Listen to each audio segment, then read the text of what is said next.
Today is October 11th, and here is your agenda for the day. We're going to be testing, so we'll meet in the computer lab. Once you get into the computer lab, we're going to log into GoFormative. We're going to move most of our tests, if not all of our tests, for the remainder of the year to GoFormative. I'll have your quick code posted on the board. Once you're finished with the test, you make sure that you look through your answers, then submit.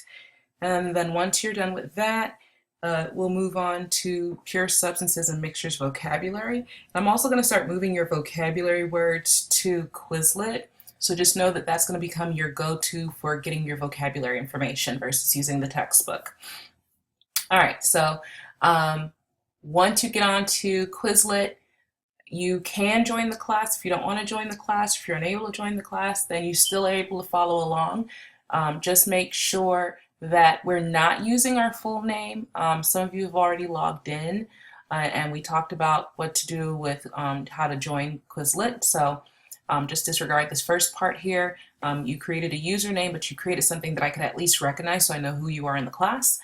And then you're going to go ahead and select pure substances and mixtures. Once you do that, then you're going to make sure that you copy the word and the definition, but make sure you go back and look at the images that I attached to each of the flashcards.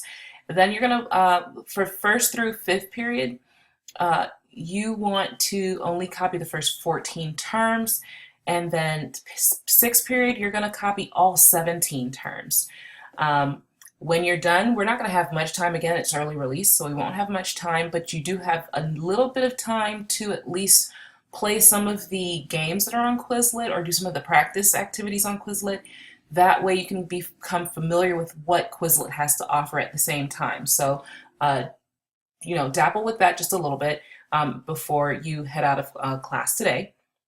I will announce the students of the month for this month and make sure that you get your prizes from me. And then, of course, sixth period, a huge reminder that you need to make sure that your plagiarism check for your water essay is completed because the last day is fast or quickly approaching. Again, this is conference week, so make sure that if you're coming to your conferences that you're on time. We have several to go through this week, and that's your agenda.